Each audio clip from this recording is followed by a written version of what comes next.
پیار کرتا ہے نا وہ بندہ کبھی کبھی پھر پیار کا فائدہ ناجائز بھی اٹھاتا ہے، کبھی کبھی یہ بھی نقصان لوگ کرتے ہیں۔ پہلی بات تو یہ کہ جب پیار ہو جائے تو اس کا فائدہ جائز بھی نہیں اٹھانا چاہیے۔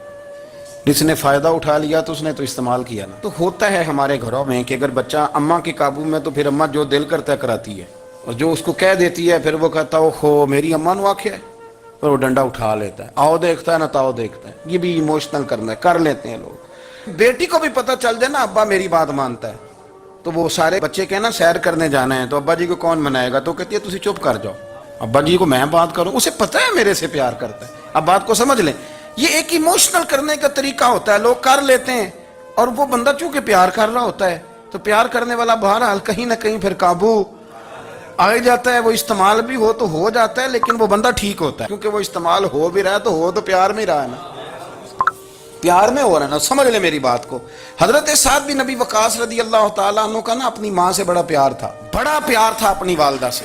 تو حضرت سعد بن نبی وقاص کلمہ پڑھ گئے، اماں جی نے بھوک ہڑتال کر دی، اسے پتہ تھا کہ میرا پتر مجھ سے پیار بڑا کرتا ہے، میں نے بالآخر منوا لینا ہے۔ تھوڑی سی آبادی تھی، ایک گھر کے اندر جو مسئلہ چھڑتا تھا نا اس کا سارے شہر کو پتہ چل جاتا تھا۔ اب کونوں میں گلیوں میں اب باتیں بھی ہونے لگیں کہ وہ سعد کی ماں ہڑتال پہ بیٹھی ہوئی ہے، بڑا مسئلہ ہے۔ اب پریشر بڑھنے لگا۔ حضرت سعد بن نبی وقاص فرماتے ہیں کہ وہ جو میرے قریبی لوگ تھے نا صحابہ، وہ بھی مجھے کہنے لگے یار کوئی رستہ نکال، ہر چوک میں تیری بات ہوتی ہے۔ کہتے ہیں میں گھر جاتا تو گھر والے، بہن، بھائی، بچے، باپ سارے کہتے یار تیری ماں مر جائے گی۔ اب بہت بڑا ایشو ہے، ہم یہ کہہ دیتے ہیں کہ انہوں نے قربانیاں بڑی دی، لیکن آپ ذرا بات کو سمجھے نا کہ اماں بھوک ہڑتال پہ بیٹھ جائے، ایک انسان کہاں کھڑا ہو جائے گا؟ بدنامی الگ ہے، بحث الگ ہے، سیانہ بندہ، مالدار، وزادار، قبیلے والا۔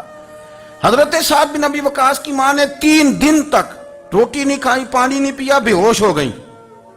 اب جب بے ہوش ہوئی تو شور پڑا، سارا محلہ جمع ہو گیا، اب سارے لوگ کھڑے، اور بچہ وہ ہے جو ماں کی بڑی ماننے والا ہے۔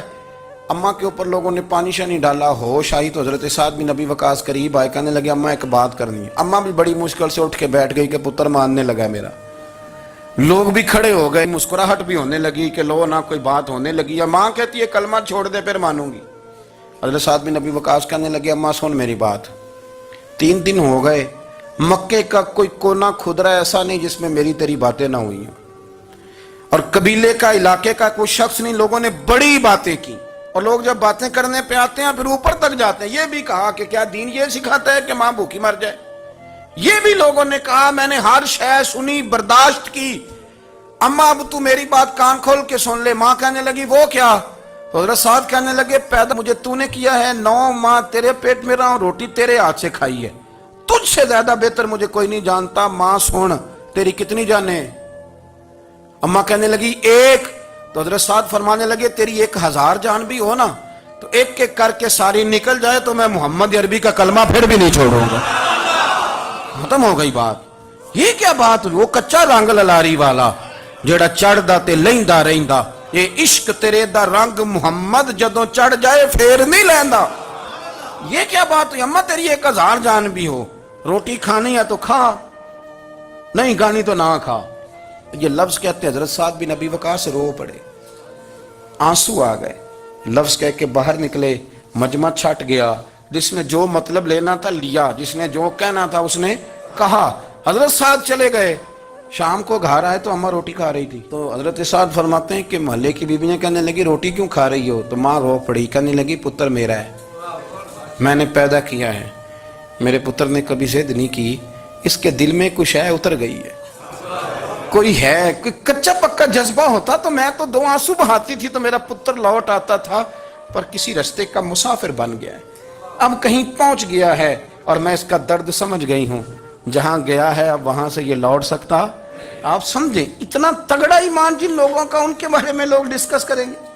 ان کو نا قرآن پاک نے بطور نمونہ بیان کیا ہے۔ اللہ فرماتے ہیں ایمان اس طرح کا جس طرح میرے نبی کے صحابہ کا۔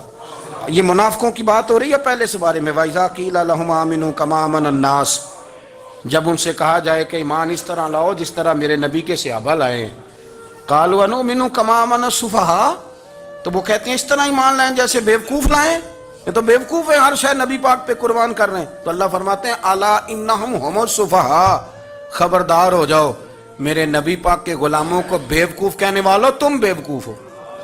اللہ کہتا ہے تم پاگل ہو، بیوقوف ہو، اللہ انہیں پاگل کہتا ہے۔ اللہ پاگل کہتے ہیں انہیں جو نبی